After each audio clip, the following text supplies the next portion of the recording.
So today Ubisoft have released all of the information on the patch notes for the newest patch in Assassin's Creed Origins. It's in 1.8 gigabyte patch on Xbox One, so there's a whole lot of stuff in here, and they've done a really good job, even added some features to the game in this patch. I'm really impressed with the work they're doing on Assassin's Creed Origins so far, and it seems they're dedicated to keeping the experience as good as they can possibly keep it. So without further ado, let's get straight into today's video in which we're going to be going over these patch notes. So I just want to start off by saying there's a lot here. There are tons and tons of notes here, so I'm not going to go over absolutely everything, but I'm going to go over the main things and huge changes they've made to the game which are actually noticeable, such as balancing issues, retexturing things and stuff like that, because it's pretty interesting to see, and there's actually things that affect the game and how it plays in these patch notes. So let's get straight into it. So first of all, there has been overall improved stability and performance, so when you're playing the game it should crash less, FPS should drop less, and the game should overall run a lot more stably. They've improved the overall visuals of the game, so the game should look slightly nicer now overall. They've added things such as improved textures, improved levels of detail in different locations, so the game should look that bit more polished. There were some textures in the game that did look a bit odd, and textures sometimes didn't load in properly, so now these issues should probably be fixed, and the game will just look that bit better. There is now also HDR support and 4K support for the Xbox One X, so once you get the Xbox One X, you can now load up Assassin's Creed Origins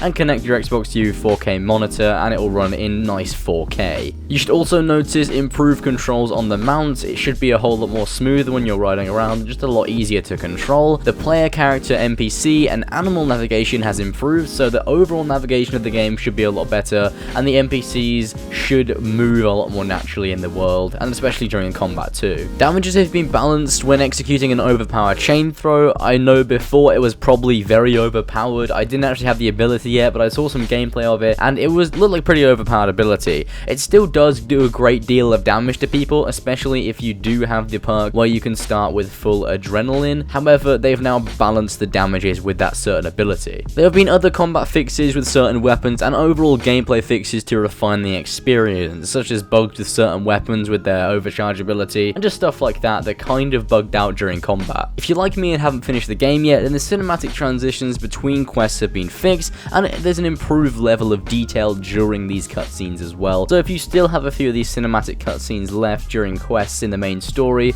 then they'll be of higher quality than we're used to before. The main feature of this new update is the photo mode. It's now got many new features. They completely removed the filters. I personally didn't like them, but I don't see the point necessarily in removing them because there were some that were good under certain circumstances.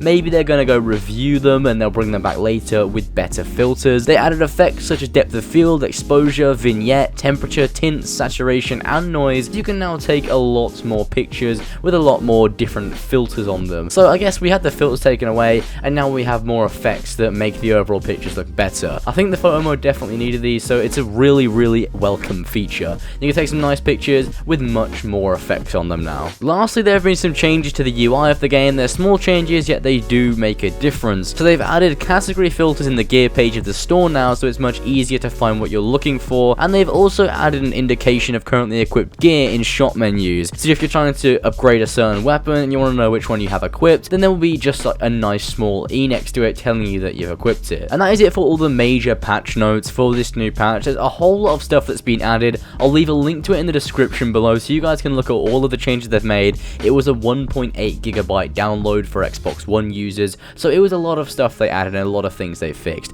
It's definitely great to see they're supporting the game, and I'm very impressed with the work they've been putting in, and I cannot wait to see more updates in the future. Hopefully they'll add more features and we'll see the filters back from the photos, possibly with better filters that don't look so terrible, and I'm looking forward to the future of Assassin's Creed Origins. Anyway, I hope you guys enjoyed. Be sure to go ahead and like and subscribe for more gaming news content and reviews in the future. I'll be getting my review out for Assassin's Creed Origins when I finish the game, and also I want to apologize in the slowness of content recently. I've been incredibly busy and I just haven't had much time to play the game at all. I've been making content and everything's been super busy, so I apologize for that, guys, but I'm going to try and get content out for you, high quality tips and tricks, guys, and all that good stuff that I planned on doing before. More streams for the game, and obviously more news as we get closer to the DLCs and they drop more trailers for that and stuff, so it's all going to be all nice and good. So thank you guys for watching, and I'll see you guys in the next one.